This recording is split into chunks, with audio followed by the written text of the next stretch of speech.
দর্শক আমন্ত্রণ এটি নিউজের নিয়মিত আয়োজন ইয়াং নাইট অনুষ্ঠানে। আপনারা যারা নিয়মিত এই অনুষ্ঠানটি দেখেন তারা নিশ্চয়ই জানেন এটি নিউজের এই অনুষ্ঠানটির মাধ্যমে আমরা সেসব স্বপ্নবাজ তরুণদের সঙ্গে কথা বলি যারা নানা বিষয় নিয়ে বাংলাদেশকে নানাভাবে তাদের কাজের মধ্য দিয়ে প্রমোট করছে। এবং দর্শক আপনারা নিশ্চয়ই জানেন যে সম্প্রতি আসলে একটি সড়ক দুর্ঘটনা আমাদের পুরো রাজধানী এবং রাজধানীর বাইরে যে মানুষ রয়েছে তাদেরকে নাড়া দিয়েছে এবং গণপরিবহনের এই নৈরাজ্য কিন্তু নিত্য নৈমিত্তিক একটি বিষয় হয়ে দাঁড়িয়েছে। তবে তারপরও কিছু কিছু ঘটনা আমাদেরকে আসলে বেশি নাড়া দেয় এবং সেই ঘটনার কারণে সম্প্রতি সময়ে গেল 2 থেকে 3 দিন ধরে শিক্ষার্থীরা রাস্তায় নেমে এসেছে।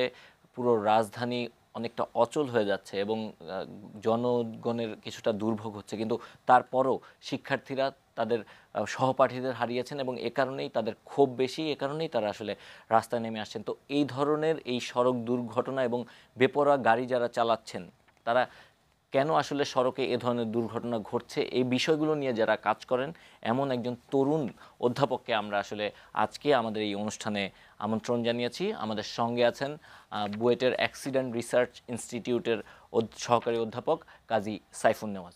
আপনাকে আমন্ত্রণ আমাদের এই অনুষ্ঠানে। ধন্যবাদ।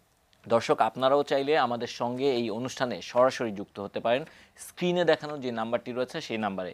এবং দর্শক এই সড়ক দুর্ঘটনা সংক্রান্ত যে কোনো বিষয় আপনাদের জানার আগ্রহ থাকলে আপনারা চাইলে সেই বিষয়টিও জানতে চাইতে পারেন স্ক্রিনে দেখানো যে ফেসবুক আইডিটি রয়েছে এখানে কোশ্চেন করে। সাইফুল, আপনার কাছে প্রথমেই জানতে চাইব যে সড়কে আমরা প্রতিনিয়ত এ ধরনের দুর্ঘটনাগুলো দেখছি। আপনার যেহেতু দীর্ঘদিন ধরে এ ধরনের এই বিষয়গুলো নিয়ে কাজ করছেন, এই সড়ক দুর্ঘটনার মূল যে কারণগুলো আপনারা ইতিমধ্যে খুঁজে বের করছেন সেই কারণগুলো আসলে কি কি? ধন্যবাদ। আসলে দুর্ঘটনা রিসার্চ ইনস্টিটিউটের পক্ষ থেকে আমরা প্রায় গত 17 বছরের ডেটা অ্যানালাইসিস করে আসলে যে বিষয়গুলো পাই সেটা হচ্ছে সড়ক দুর্ঘটনা ঘটার আপনার অন্যতম প্রধান কারণগুলো হচ্ছে আমাদের প্রথমত সবচেয়ে বেশি ঘটে আপনার পথচারী রিলেটেড অ্যাক্সিডেন্ট, অর্থাৎ পথচারীর সাথে আপনার বাস, ট্রাক বা মোটরসাইকেল অন্য কোনো ভেহিকেল রিলেটেড অ্যাক্সিডেন্ট, এবং দেন হচ্ছে মুখোমুখি সংঘর্ষ, এবং তারপর হচ্ছে আমার রেয়ার এন্ড বা উল্টে পড়া। এবং এগুলোর মধ্যে দেখা যাচ্ছে যে আপনার গণপরিবহনের সংখ্যাটা সবচেয়ে বেশি, অর্থাৎ বাস এবং ট্রাক, এই ভারী যানবাহনগুলো কিন্তু সবচেয়ে বেশি অ্যাক্সিডেন্ট ঘটাচ্ছে। শুধু যদি বাসের কথা বলি এবং যদি ঢাকা শহরের কথা বলি সেক্ষেত্রে আপনার ঢাকা শহরে আপনার প্রায় 31% অ্যাক্সিডেন্টের হচ্ছে কিন্তু বাসের জন্য। এখন মজার বিষয় হচ্ছে বাংলাদেশে এই পর্যন্ত বিআরটি তথ্য অনুসারে প্রায় 33 লক্ষ যানবাহন রয়েছে, তার মধ্যে আপনার ঢাকাতে রয়েছে প্রায় 12 লক্ষ, 12 লক্ষ কিছু কম। আর এর মধ্যে আপনার মিনি বাস বা গণপরিবহনের মধ্যে যেটা আমরা বুঝি সেটা আপনার চলছে প্রায় আপনার 5,000 বা এর কিছু কম বেশি। কিন্তু অ্যাক্সিডেন্টের দিক থেকে, সংখ্যার দিক থেকে তারা কম, কিন্তু দুর্ঘটনার ঘটানোর সংখ্যার দিক থেকে কিন্তু তারা আপনার বেশি রোল প্লে করছে। এখানে একটা প্রধান কারণ যেটা হিসাবে যদি আমি বলতে চাই সেটা হচ্ছে যে আপনার এই গণপরিবহনগুলো কিন্তু এখন আমরা শৃঙ্খলার ভিতরে আনতে পারি নাই বলতে কীরকম, যে দেখা যাচ্ছে যে আমাদের গণপরিবহনের এই যে একটা দেখা যায় যে কিছু আমরা আসলে শুধুমাত্র এই গত পরশুদিন বা এর আগের দিন যে অ্যাক্সিডেন্টগুলো সেটা না, গত 2টা মাস যদি ইভেন যদি আমি খুব বেশি দূর যেতে না 2 মাসের ভিতরে আপনি দেখেন, চিন্তা করে আপনার রাজীব ছেলেটা হাত হারালো, তারপরে এর একদিন পরে কিন্তু আয়েশা নামে একজন গৃহিণী আপনার নিউ মার্কেটের সামনে আপনার নিউ মার্কেটের সামনে সে 2 বাসের চাপায় তার রিক্সাটা চাপড়ে মেরুদণ্ডের হাড়টা ব্যথা পড়লো, একজন পা ভেঙে ফেললো আপনার ফার্ম গেটে। তারপরে হচ্ছে আপনার রোজিনা নামে একজন এই যে বনানী রোডে আপনার হলো। তারপরে কিছুদিন আগে আপনার নর্থ সাউথ একটা ইউনিভার্সিটি ছেলেকে তো আসলে আহত অবস্থায়, যেখানে একটা মানুষের নর্মাল টেন্ডেন্সি হচ্ছে কেউ আহত হলে আমাদের যেটা আমরা ট্র্যাডিশন বা যেটা আমরা স্বাভাবিকভাবেই মানুষ কি তাকে সহায়তা করে, হেল্প করে, সেখানে কিন্তু সেই জায়গাতে তাকে ফেলে দিয়ে মেরে ফেলা হলো। এই বিষয়গুলো বা এই যে, এবং লাস্ট যেটা আমরা দেখলাম যে আসলে 2-3টা বাসের আপনার রেষারেষির কারণে পাল্লা দিয়ে রাস্তার পাশে দাঁড়িয়েছিল, রাস্তার পাশে দাঁড়ানো অবস্থাতেই কিন্তু আমরা আপনার তার গায়ের উপর উঠে গেল। এখানে আমি একটা আপনাদেরকে তথ্য দিতে চাই, সেটা হচ্ছে যে আপনার এই অ্যাক্সিডেন্টটা আরও সিভিয়ার হতে পারত। আজকে আমি ওই অ্যাক্সিডেন্টের স্পটটা ভিজিট করেছি আমাদের ইনভেস্টিগেশনের কাজের জন্য। তো সেখানে দেখলাম যে আসলে যেখানে অ্যাক্সিডেন্টটা ঘটেছে ফ্লাইওভারের একদম র্যাম্পের মাথায়, তার উপরে, অর্থাৎ আর উপরে প্রায় আরও 80 ফিট দূরে আপনার মানে ফ্লাইওভারের আপনার যে রেলিংটা সেটার গায়ে কিন্তু আপনার ঘষার দাগ আছে এবং সেখানে কিন্তু আপনার মানে সবুজ রং দেখেছি, অর্থাৎ বাসের গায়ের যে রংটা সেটা কিন্তু আপনার ফ্লাইওভারের রেলিংয়ের গায়ে বাম দিকে রেলিংয়ে লাগানো ছিল, মানে লেফটে ছিল।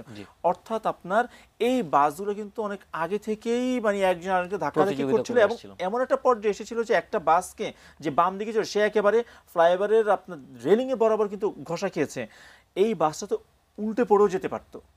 এই যে পাল্লা দেওয়ার যে প্রবণতা, ধরে নিলাম যে ওই অসুস্থ প্রতিযোগিতা, ধরে নিলাম যে যদি ওই স্ট্রোকগুলো মারা নাও যেত, এই বাসটাতে এই মানে রেলিং থেকে যদি উল্টে পড়তো তাহলে তো আপনার অন্তত 30-40 জন 50 জন কি মানে এখানে একটা ক্যাজুয়ালিটি আমার পেতাম না।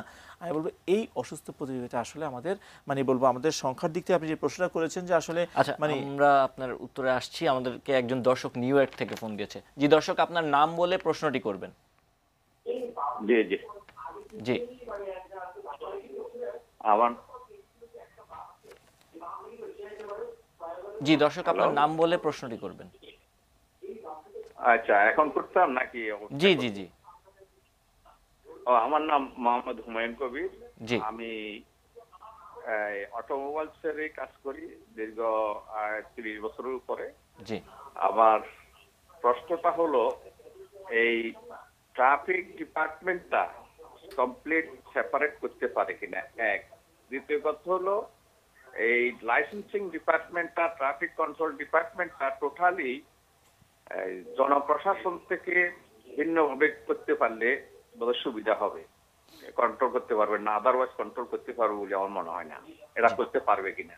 জি জি, ধন্যবাদ আপনার প্রশ্নের জন্য। সাইফুন, আপনি যেটি বলছিলেন সেটি আগে একটু যদি শেষ করতেন এবং তারপরে তার যে প্রশ্ন উনি করেছেন নিশ্চয়ই আপনি বুঝতে পেরেছেন সেই বিষয়টি সম্পর্কে আমরা আলোচনা যে সেখানে যেটা বলছিলাম আর কি, যে এই যে আপনি যে প্রশ্ন করেছেন যে আসলে আমাদের মানে মানে আমরা কি পাচ্ছি রিসার্চ করে বিয়ে করে, সেটা দেখছি যে আসলে মানে গণপরিবহনগুলো বেশি ইনভলভ হয়ে যাচ্ছে ঢাকা সিটিতে বেসিক্যালি, যে তারা মানে ইনভলভ হয়ে যাচ্ছে, কখনো পথচারীকে মারছে, কখনো নিজেরা আপনার কলিশন ঘটাচ্ছে, কখনো বা উল্টে পড়ে যাচ্ছে, কখনো বা আপনার মানে কোথাও মানে আপনার দেখা যাচ্ছে যে মানে অন্য কোনো গাড়িকে, ছোট গাড়ি বিশেষ করে মোটরসাইকেল বা সিএনজিকে মেরে দিচ্ছে। এই বিষয়গুলো কিন্তু আমাদের অহরহ ঘটছে। আর যে ভদ্রলোক প্রশ্ন করেছেন যে আসলে এই যে লাইসেন্সিং ডিপার্টমেন্ট আর ট্রাফিক ডিপার্টমেন্টকে আলাদা করা, এটা দিয়ে আসলে ঠিক মানে কি বলতে চাচ্ছেন যদি আমি একটু বুঝে থাকি, যে আসলে মানে লাইসেন্সিং প্রক্রিয়াটা কিন্তু আপনার বিআরটিএ এখন দেখছে, মানে সরকারের আলাদা একটা মানে অথরিটি আর কি এই বিষয়টা কিন্তু হ্যান্ডেল করছে। এটা আসলে ঠিক জনপ্রশাসন বা মানে ওই ইচ্ছার সাথে মানে খুব বেশি না মানে রিলেটেড না। এটা হচ্ছে যে আপনার একটা আলাদা ডিপার্টমেন্ট মানে সরকারের সংস্থা সেটা দেখছে লাইসেন্সিং প্রক্রিয়াটা। আর যেটা বললেন যে আপনার ক্ষেত্রেই দেখা যায় যেটি যে আসলে যারা এই ধরনের চালক তাদের লাইসেন্স আসলে ঠিক থাকে না, বা যে প্রক্রিয়ায় তাদেরকে আসলে লাইসেন্সটি দেয়া হচ্ছে সেই প্রক্রিয়াটা আসলে স্বচ্ছ থাকে না। সে এই বিষয়টি হয়তো বা আমার মনে হয় উনি বোঝাতে চেয়েছেন। হ্যাঁ, সেক্ষেত্রে মানে যেহেতু বিআরটি আমাদের একটা অথরিটি রয়েছে, তাদেরই দায়িত্ব হচ্ছে লাইসেন্সটা দেওয়া বা মানে সঠিক পরীক্ষা নিরীক্ষার মাধ্যমে চালক যাচাই বাছাই করে সেই লাইসেন্সটা দেওয়া, তো বা হালকা মধ্যম ভারী যেটাই বলি, তো সেটা তারা আপনার দেখছে। পাশে ট্রাফিক ডিপার্টমেন্ট যেটা বলছেন, ট্রাফিক ডিপার্টমেন্ট তো পুলিশের আলাদা একটা উইংই আছে যেটা কমিশনার মহোদয়ের আন্ডারেই আছে, যেটা আপনার একটা হচ্ছে ক্রাইম, একটা হচ্ছে আপনার ট্রাফিক। তো তারা আপনার ট্রাফিকিংটা করছে, দেখা যাচ্ছে যে সেই ডিপার্টমেন্টটা রয়েছে এবং কাজ করছে। এখন যেটা হচ্ছে যে লাইসেন্সিং কথা যদি আমি একটু অ্যাড করতে চাই, সেটা হচ্ছে অনেক ক্ষেত্রে আমরা বিশেষ করে আমাদের দেশে লাইসেন্স দেওয়ার প্রক্রিয়াটা এখনো পর্যন্ত আসলে আমি বলবো যে ঠিক মানে আমরা এত মানে স্বচ্ছ বা এত স্ট্যান্ডার্ড করতে পারি নাই। কারণ হচ্ছে আর স্ট্যান্ডার্ড করতে না পারার কারণে দেখা যায় অনেক ক্ষেত্রেই দেখা যায় লাইসেন্স আছে, সে হয়তো মানে মানে দক্ষ চালক না, হয়তো বা সে মানে ওই স্ট্যান্ডার্ড পরীক্ষা না দিয়ে লাইসেন্সটা পেয়েছে। সো লাইসেন্স হাতে থাকলেই একজন চালক যে আমার মানে সে ভালো চালক, দক্ষ চালক, এটা ভাবার আসলে আমার দেশের জন্য এখনো পর্যন্ত সেই পর্যায়ে আমরা যাই নাই। কারণ হচ্ছে যে লাইসেন্স অনেক ক্ষেত্রে পেয়ে যেতে পারে, আবার একবারে তার লাইসেন্স নাই এই জন্যই সে অ্যাক্সিডেন্ট ঘটিয়েছে, এটাও কিন্তু আমরা মানে এইটাও আমরা প্রমাণ করতে পারবো না। কারণ বাইরের দেশে যেটা হয়, একজন চালককে লাইসেন্স পাওয়ার জন্য 2 বার 3 বার 4 বার পরীক্ষা দিতে হয়, মানে সে তাকে অর্থাৎ তাকে যাচাই বাছাইটা একেবারে মানে স্ট্যান্ডার্ড করতে হয়। তখন কিন্তু ওইখানের একটা লাইসেন্সকে আমি দেখে বলতে পারি যে যেহেতু সে লাইসেন্স পেয়েছে, ডেফিনেটলি সে মানে রুলস রেগুলেশনস মানে আদার যা তার প্রফেশনাল সে জানে। কিন্তু আমার এখানে আমি আসলে এই বলার এখনো সুযোগটা আমরা পাইনি। তবে হ্যাঁ, বিআরটি এর এটাও পাশে বলতে হয়, এখন একটা ভালো উদ্যোগ যেটা আমি বলবো যে সেটা হচ্ছে তারা লাইসেন্স নবায়নের ক্ষেত্রে তারা কিন্তু একটা আপনার মোটিভেশন চালকদেরকে এখন কিন্তু একটা মোটিভেশনাল ট্রেনিং বা একদিন একটা ওয়ার্কশপ করাচ্ছে, সেখানে কিন্তু তারা আপনার দেখা যাচ্ছে রোড সেফটি নিয়ে কথা বলছে, আইন কানুন নিয়ে কথা বলছে, তারপর হচ্ছে যে আপনার মানে স্বাস্থ্য নিয়ে বিষয়ে কথা বলছে, ইনস্ট্রাক্টর দ্বারা আপনার কথাগুলো বলছে। এই বিষয়গুলো আমি মনে করি যে মানে বিআরটি এর মানে লাইসেন্সিং এর প্রক্রিয়া তারা যত মানে আরো স্বচ্ছতা আস্তে আস্তে করে ফেলবে, বাট এই উদ্যোগটাতে তারা আরো স্ট্যান্ডার্ড করে, কারণ চালকদেরকে এগুলো জানানো দরকার একটা মানে যে কোনো একটা উপায়ে। নিঃসন্দেহে। একটু জানতে চাইবো, এই যে অসুস্থ প্রতিযোগিতা, এই যে মানে কার আগে কে যাবে, কার আগে কে যাত্রী তুলবে, এজন্য কি শুধু আসলে চালকেরাই দায়ী কিনা, বা এর পেছনে অন্য কোনো কারণ বা মালিক পক্ষের কোনো ধরনের কোনো চাপ আছে কিনা তাদের মধ্যে? ধন্যবাদ। আসলে আপনি যেটা বলছেন যে বেপরোয়া চালায় কেন একজন জি। চালক, আপনি আসলে আমাদের দেশে প্রথমত হচ্ছে যে চালকরা কিন্তু মানে কোথাও থেকে আপনার মানে শিখে আসবে সেই ব্যবস্থা তো নাই। সেকেন্ড হচ্ছে সোশ্যালি কিন্তু তারা একটু আন্ডার র্যাঙ্কড অবস্থায় থাকে, জি। তার সামাজিক অবস্থান বলেন, তার অর্থনৈতিক বলেন, সব দিক থেকেই সেই আচ্ছা, জায়গাতে আমাদের সঙ্গে একজন দর্শক আছে, আমরা ফোনটি নিয়ে আপনার প্রশ্ন উত্তরে আসছি। জি দর্শক, আপনার নাম বলে প্রশ্নটি করবেন। জি জি। আসসালামু আলাইকুম। জি, আমার নাম ওয়ালাইকুম মোহাম্মদ আরিফুর রহমান, আমি ঢাকা থেকে। জি আরিফ, আপনার প্রশ্নটি করবেন। মাননীয় প্রধানমন্ত্রীর দপ্তর থেকে আজকে যেটা জানানো হয়েছে যে বিআরটিএ কে বলা হয়েছে যে প্রতিটা লাইসেন্সের ব্যাপারে যেন একটু দেখভাল করা হয় বা একটু খেয়াল করা হয়। আগামীকাল থেকে হয়তোবা অভিযান এটা হবে, নিয়ে জি। অভিযানও চলবে। জি। আমার প্রশ্নটা হচ্ছে যে শুধু লাইসেন্সের উপর ডিপেন্ড করে কি অ্যাক্সিডেন্ট কমানো সম্ভব কিনা? আর দ্বিতীয় কথাটা হচ্ছে, যদি প্রতিটা ড্রাইভারকে ট্রাফিক আইন মেনে চলার জন্য বাধ্য করা হয় এবং প্রতিটা ড্রাইভারকে লেন মেনটেন করে স্পিড মেনটেন করে যদি চলানোর বাধ্যবাধকতা যদি তৈরি করে দেওয়া হয়, জি। আমার মনে হয় ওটাই বেটার। আমি এই জিনিসটাই আপনাদের কাছে জানতে চাচ্ছি যে আসলে ওই ব্যাপারে নজর দেওয়াটা কি জরুরি না লাইসেন্সটাই জরুরি? ধন্যবাদ আরিফ আপনার প্রশ্নের জন্য। জি, আপনি আগে ওই প্রশ্নটার উত্তর শেষ করে তারপর আমার মনে হয় আরিফের প্রশ্নের উত্তর আমরা যাব। ধন্যবাদ।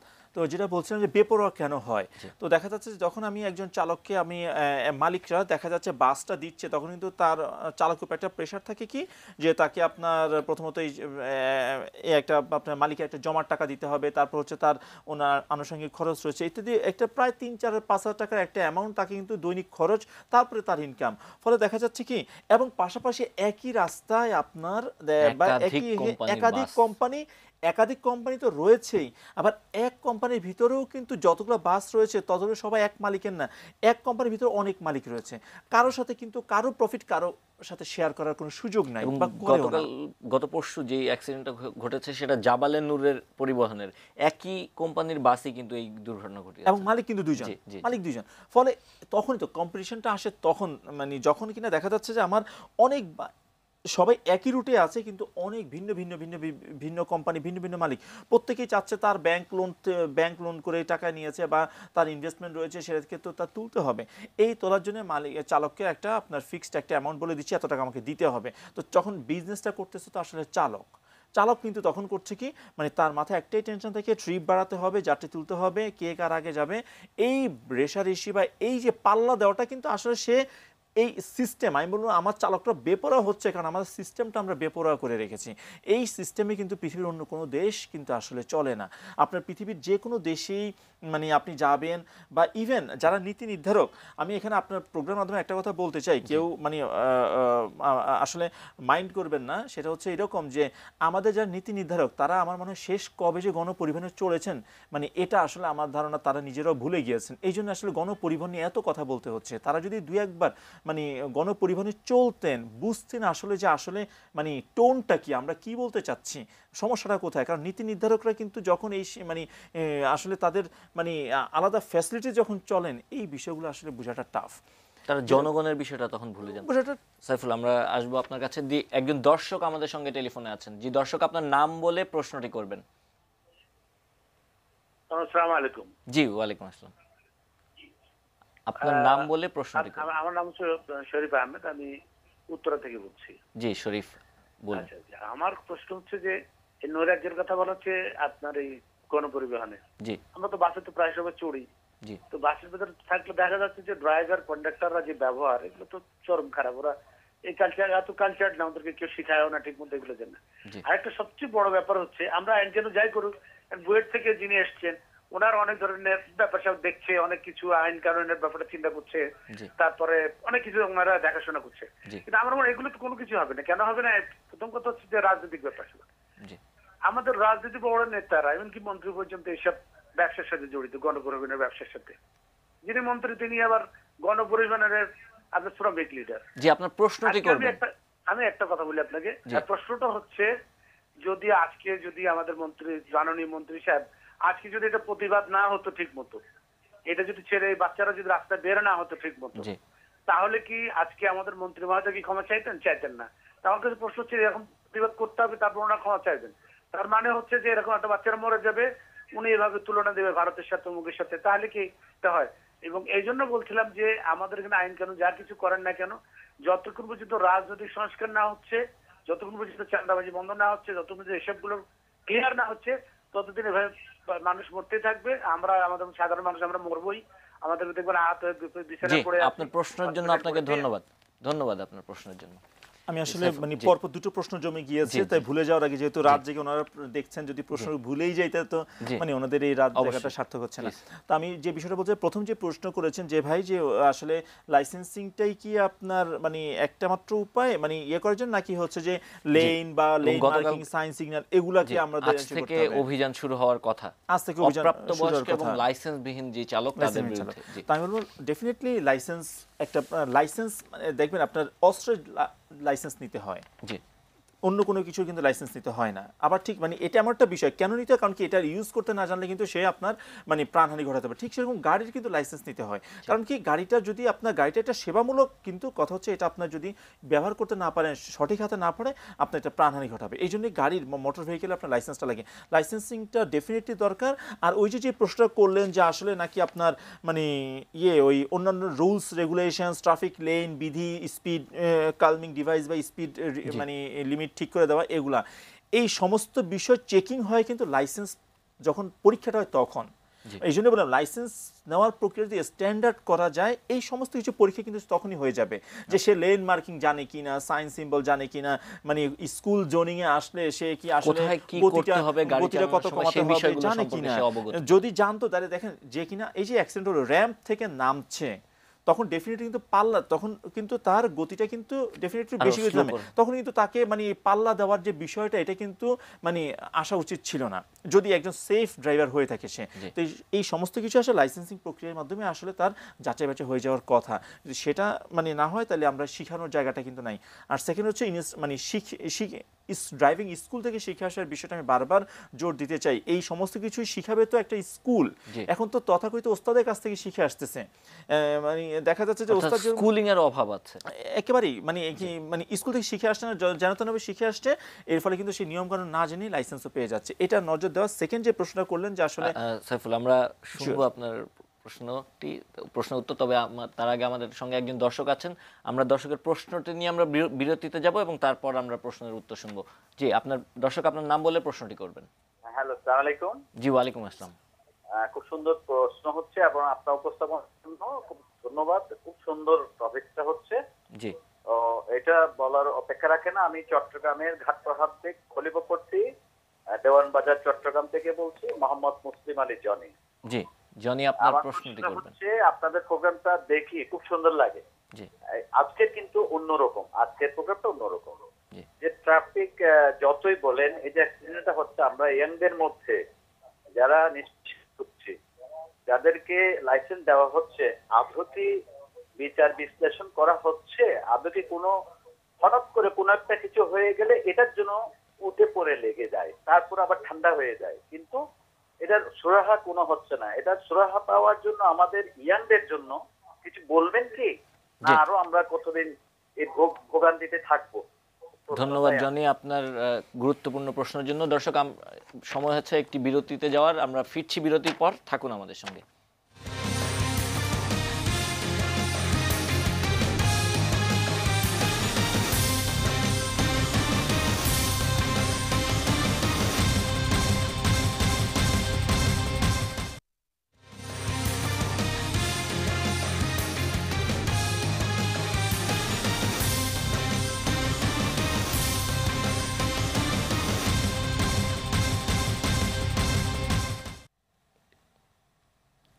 দর্শক, বিরতির পর আবারও আমন্ত্রণ এটি নিউজের নিয়মিত আয়োজন ইয়াং নাইট অনুষ্ঠানে। আজকে আমরা কথা বলছি গণপরিবহনে যে নৈরাজ্য চলছে, যে রাজধানীতে সড়ক দুর্ঘটনাগুলো ঘটছে, এই সব বিষয় নিয়ে আপনারাও চাইলে আমাদের সঙ্গে যুক্ত হতে পারেন স্ক্রিনে দেখানো এই ফোন নাম্বারে সরাসরি। সাইফুল, বিরতিতে যাওয়ার আগে বেশ কয়েকজন দর্শক ফোন করেছিলেন এবং তারা বেশ কিছু প্রশ্ন আপনার কাছে করেছিলেন, সেই প্রশ্নের উত্তরগুলো যদি একটু দিতেন। একজন দর্শক বলছিলেন যে রাজনৈতিক সম্পৃক্ততা থাকার কারণে আসলে এই সমস্যার আদৌ সমাধান হবে কিনা। তো আমরা আসলে আপনার প্রশ্নের উত্তর যাব, আমাদের সঙ্গে আরেকজন দর্শক আছে, এই প্রশ্নটা নিয়ে আমরা উত্তর দিতে যাব। জি দর্শক, আপনার নাম বলে প্রশ্নটি করবেন। আসসালামু আলাইকুম, আমার নাম শুভ, মানিক থেকে বলছি। জি, আমি বলছিলাম ভিক্টোরিয়া একটা ভাইয়া ফোন করছিল যে গণপরিবহনের লেনটা ঠিক করা যায় কিনা। সেটা আমি বলতে চাচ্ছিলাম যে রোডে তাদের নির্দিষ্ট কোনো লেন করে দেওয়া যায় কিনা, যেটা শুধু গণপরিবহনের জন্য চলবে। জি ধন্যবাদ শুভ এটা আপনার নিয়ে প্রশ্নের একটু জন্য। ধন্যবাদ। আসলে যে একটা প্রথম যে ভাই প্রশ্ন করেছেন যে আসলে মানে পলিটিক্যাল যে বায়াসনেসটা আছে, মানে পলিটিক্যাল যে প্রভাবটা আছে, সেটা আমার এই আইন কানুনে বাধা সৃষ্টি করছে। আমি বলবো অবশ্যই মানে তার এই আশঙ্কা মানে সত্যি, এবং এটা কিন্তু আমরা দেখছি।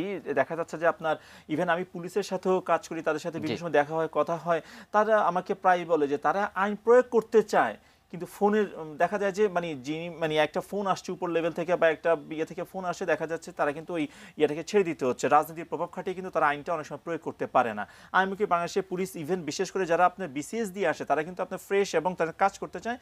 আমি অনেক কিছু কথা বলেছি যে পলিটিক্যাল একটা মানে প্রেশার তাদের মধ্যে চলে আসে, করতে হয়। সেকেন্ড যে বিষয়টা হচ্ছে যে এই যে আরও কোনো একজন চালক যদি ভুল করে ফেলে, অ্যাক্সিডেন্ট ঘটিয়ে ফেলে, তারপরেও দেখা যায় তার জন্য কিন্তু অনেক সুপারিশ থাকে, তাকে শাস্তি দিলে সেটা কিন্তু আবার পরিবহন শ্রমিকরা কিন্তু আবার অবরোধ করে ফেলছে, তারপরে পরিবহন শ্রমিকরা কিন্তু আপনার দেখা যাচ্ছে যে আন্দোলন করে ফেলছে। ফলে মানে রাজনৈতিক এই যে একটা আমি বলবো যে একটা প্রভাবটা, এটাতে কিন্তু আমরা গণপরিবহন ইভেন আমরা পরিবহন সেক্টরটাকে বের করে আনতে পারছি না। ফলে দেখা যাচ্ছে কি আপনার সঠিকভাবে আইনের শাসন যেটা বলবো আমরা, সেটা আপনার মানে এনশিওর করা যাচ্ছে না। একটা প্রশ্ন ছিল যে আসলে এই কোনো ঘটনা ঘটলেই আমরা এই লাইসেন্স দেয়া এই বিষয়গুলোর উপরে উঠে পড়ে লাগি, কিন্তু তারপরে আবার বন্ধ হয়ে যায়। ধন্যবাদ। এবং পাশাপাশি প্রশ্ন করেছেন ইয়াংরা কি করতে পারে। আমি বলবো এটা ভালো একটা প্রশ্ন করেছেন। আসলে বেসিক্যালি এই বিষয়গুলো কিন্তু আপনার আমার ওই একটা ঘটনা ঘটার পরে একদম প্রধানমন্ত্রী দপ্তর থেকে একটা প্রজ্ঞাপন জারি হবে, তারপর আমাকে মানে ঝাঁপিয়ে পড়তে, বিষয়টা তো তা না। এটা তো অলরেডি বিআরটিএ বা আপনার যে সংস্থা, তাদের ম্যান্ডেটেড কাজ, তারা এগুলো কিন্তু রেগুলার করবে, রেগুলার অ্যাক্টিভিটি। এটার জন্য কিন্তু বলতে হবে না। এটার জন্য আমি বলা মানে কি আগের কাজ তার মানে হয় নাই, তাহলে আগের কাজ যদি না হয়ে থাকে তাহলে সেটা জবাব দিতে রাখতে হবে। আমি আজকে থেকে বললাম যে সব চেক করেন কালকে থেকে, তার মানে তো মানে এর আগে যা করছি সেটার আর কোনো জবাব দিলাম না। চেক এন্ড ব্যালেন্স সেটাতে দুর্বলতা আছে, সেটাতে দুর্বলতাগুলো মানে খুঁজে, এটা রেগুলার কাজ। যদি এগুলো না করে থাকে তাহলে জবাবদিহিতার আওতায় আনতে হবে। আর ইয়াংরা কি করতে পারেন, আমি একটা বিষয় বলবো, বেসিক্যালি আমার দেশে কিন্তু বেকারত্বের সমস্যা আছে। আমরা কিন্তু ড্রাইভার, দক্ষ এবং নিরাপদ ড্রাইভার আমরা পাচ্ছি না। ড্রাইভিং পেশা একটা অত্যন্ত গুরুত্বপূর্ণ একটা পেশা, দেশের বাইরে অনারেবল একটা পেশা, এবং এটা কিন্তু সম্মানিত একটা পেশা। আমরা এটাকে আসলে যেনতেনভাবে শিখে করার কারণে একেবারে লো কোয়ালিটির পেশা অনেক সময় নিয়ে আসছি। আমি ইয়াংদের উদ্দেশ্যে বলবো, যারা আপনার এই পেশায় আসতে চায়, তারা যেন কখনোই কোনো ওস্তাদের কাছ থেকে শিখে বা একজন কোচের কাছে শিখে যেন না আসে। তারা যেন অবশ্যই একটা ড্রাইভিং স্কুল থেকে শিখে আসে। এটা অ্যাটলিস্ট 1 থেকে 1.5 মাসের একটা কোর্স, এখানে থিওরি শেখানো হয়, আপনার প্র্যাকটিক্যাল দেখানো হয়। ভালো একটা ড্রাইভিং স্কুল থেকে যেন শিখে সে আসে, কাগজে কলমে এবং কাগজে কলমে প্র্যাকটিস দেখানো হয়। এখন আমরা আসছি আপনার কাছে, আমাদের সঙ্গে আরেকজন দর্শক আছেন। জি দর্শক, আপনার নাম বলে প্রশ্নটি করবেন। জি, আসসালামু আলাইকুম। জি ওয়ালাইকুম আসসালাম। আমি ইফতেখার, আমি বসুন্ধরা থেকে বলছি। জি ইফতেখার বলুন। আমি প্রফেসর সাহেবের আগে একটা প্রোগ্রামে ছিলাম, আমি টকশোতে যে দেশ টিভিতে দেখছিলাম, তখন চান্স পাইনি। তো ব্যাপারটা হলো আমার দুটো প্রশ্ন। প্রথমটা হলো যে political influence, lot of things are there. আমরা যেটা জানি যে আইনের যে আইনটা এক সময় বেশ আগে ছিল মৃত্যুদণ্ড, খুন হলে ইচ্ছাকৃত যোগ, সেই জিনিসটা ধাপে এরশাদের সময় আন্দোলন হলে বন্ধ হলো যাবজ্জীবন। এখন যেটা শুনছি সেটা হলো যে বেশি হলো 3 বছর, এবং এটা তাদের মধ্যে চালু আছে। আমরা শিক্ষিত লোকে ক্লিয়ার না, এটা অশিক্ষিত ড্রাইভার, সে জানে যে বেশি হলো 3 বছর, এবং আমি এটা আমাদের আলোচনা নেতাটা তোগুলা বাদ আছে। এটা ক্লিয়ার না কারোর কাছে। সেকেন্ড প্রশ্নটা হলো যে ডিজিটালাইজেশন যে বলছি আমরা, একই গাড়ি ক্যান্টনমেন্টে ঢুকলে এক চেহারা, বের হলে আরেক চেহারা। যেহেতু ভেতরে কোনো ওই ধরনের অন্যরকম অনিয়ম নাই জি এমপিদের মধ্যে। প্লাস যেটা আছে, বিভিন্ন জায়গাতে তাদের ক্যামেরা হোক, প্লাস আপনার স্পিডোমিটার কাউন্ট করার ব্যবস্থাটা আছে। তা আমরা অনেক জায়গাতে আইন প্রয়োগকারী সংস্থা বা অনেকের ক্ষেত্রে অনেক কিছু করে থাকি, বিভিন্ন রকমের প্রয়োগ করি। তা এই জিনিসটা এটা কি করা যায় না? জি, ধন্যবাদ ইফতেখার আপনার প্রশ্নের জন্য। আপনার কাছে দুইটা প্রশ্ন, একটা ছিল লেন লেন নিয়ে? এবং জি এটা আচ্ছা, লেনের বিষয় যেটা বলেছেন, হ্যাঁ এটা ঠিক যে আসলে মানে বাসের জন্য আপনার বিশেষ করে গণপরিবহন যেগুলো আপনার মানে পাবলিক ফাংশনটা সার্ভ করবে বেশি, তারা কিন্তু বাসের জন্য পৃথিবীর বিভিন্ন দেশেই আপনার একটা লেন করা থাকে গণপরিবহনের লেন। এটা কিন্তু সবসময় ফ্রি রাখে।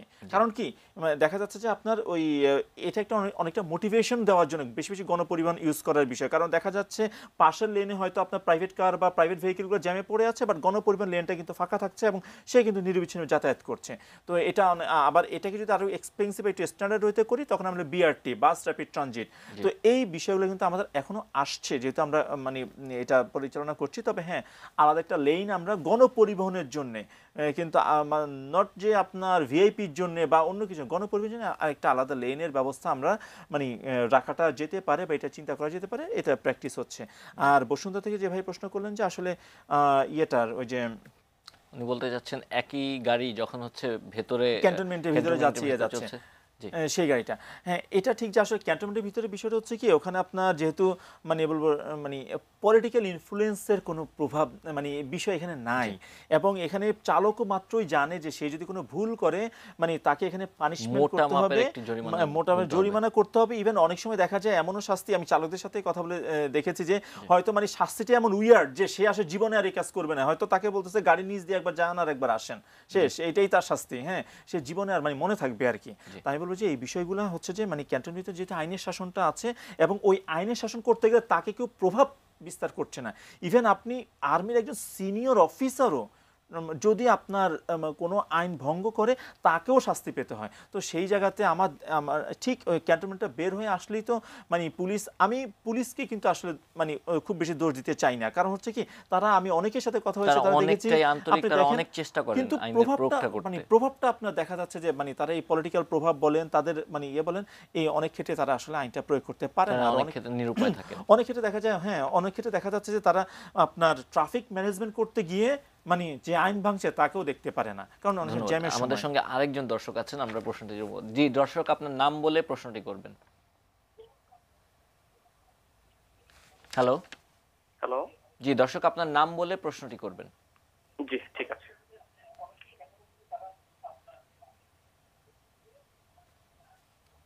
জি প্রশ্নটি করুন। হ্যালো হ্যালো, জি দর্শক, আপনার নাম বলে প্রশ্নটি করুন। জি হ্যালো, আসসালামু আলাইকুম। জি ওয়ালাইকুম আসসালাম। হ্যালো, আসসালামু আলাইকুম। আমি তানিম বলছিলাম মতিঝিল থেকে। জি তানিম বলুন। আচ্ছা, আমি একটা প্রশ্ন করতে চাচ্ছিলাম, সেটা হচ্ছে আমাদের আমাদের পরিবহন সেক্টর তো নৈরাজ্য, এটা দীর্ঘদিন যাবত। জি, আমি তানিম বলছিলাম মতিঝিল থেকে। জি আমরা শুনতে পাচ্ছি, আপনার প্রশ্নটি করুন। আচ্ছা, আমাদের পরিবহন সেক্টরে তো সাব্বির, আপনি দেখছেন দীর্ঘদিন যাবত থেকে নৈরাজ্য সৃষ্টি হচ্ছে, এবং সেটা আমরাও দেখে আসছি, যে কোনো গভর্নমেন্টই আসুক, সরকারি আসুক না কেন। এখন আমার প্রশ্নটি হচ্ছে যে আমাদের দেশে, জি আমার কথা হচ্ছে যে, দুঃখিত দর্শক, আপনার প্রশ্নটি কেটে মনে গেছে। হয় যদি আমি প্রশ্নটা ফিল আপ করি হয়তো বা এই নৈরাজ্য বন্ধ করার বলতে চাই যে একজন দর্শক বলেছিলেন যে আইন যে বিষয়টা, সেই আইনটা আসলে তারা ক্লিয়ার না। এই আইনের ব্যাপারে একটু যেটা এখন আগে ছিল আপনার এটা মৃত্যুদণ্ড ছিল অনেক আগে, তারপরে হচ্ছে যে এটাকে আপনার মানে 7 বছর ছিল, এটাকে কমে এখন 3 বছর, এবং হচ্ছে যে জামিনযোগ্য অপরাধে নিয়ে আসা হয়েছে। এবং এই অপরাধটা আপনার আমি বলবো অপরাধের ক্ষেত্রে শাস্তিটা আপনার কিন্তু এখন শুধু দুর্ঘটনা ঘটার সময়, দুর্ঘটনা ঘটলে কিন্তু আপনার শাস্তিটা কিন্তু আগেরটাই রাখা হয়েছে। নতুন কিন্তু একটা আইন আপনার হচ্ছে, সেই আইনে কিন্তু ওই দুর্ঘটনা ঘটলে, দুর্ঘটনাজনিত মৃত্যু হলে শাস্তিটা কিন্তু আগেরটা রেখে দিয়েছে, অর্থাৎ 3 বছর এবং জামিনযোগ্য। অন্য অনেক শাস্তি কিন্তু আসলে আরও বেড়েছে, কিন্তু এই জায়গাতে আমি মনে করি যে মানে শাস্তিটা কিছুটা আপনার এখনও পর্যন্ত চালকের জন্য ফ্লেক্সিবিলিটি রয়ে গেছে, অর্থাৎ যিনি বেপরোয়া চালাবেন তার জন্য ফ্লেক্সিবিলিটি রয়ে গেছে। সেকেন্ড যে বিষয়টা হচ্ছে, দেখা যাচ্ছে আইনটা সাধারণত এন্ট্রি হওয়ার সময় মানে ধারাটায় আপনার দেখা যায় মানে যেই ধারায় ফেলবেন, আপনার 302 এর যদি মৃত্যুজনিত ধারায় ফেলেন, ক্রিমিনাল অফেন্সে ফেলেন তাহলে সেটা সেই হিসাবেই কিন্তু আপনার পরিচালিত হয়। আর যদি আপনার হচ্ছে যে মানে দুর্ঘটনাজনিত ধারায় ফেলেন তাহলে কিন্তু সেটা হয় মানে সেইভাবে। অনেক ক্ষেত্রেই দেখা যায় যে আপনার মানে থানার মানে যিনি মামলাটা নেন তিনি বলেন যে ধারাটা দুর্ঘটনাজনিত ধারায় ফেলা হয়েছে, যদি প্রমাণিত হয় যে মৃত্যুজনিত দুর্ঘটনা তখন কিন্তু এটাকে মৃত্যুজনিত দুর্ঘটনা নেওয়া হবে। অথচ প্রমাণিত যে এটা ইচ্ছাকৃতভাবে, যেমন আপনার যে হানিফ পরিবহনের উপরে গ্রিন লাইনের একটা বাস একজনকে চাপা দিয়ে গেল, ইচ্ছাকৃতভাবে ঝগড়া করছিল, চাপা দিয়ে চলে গেল।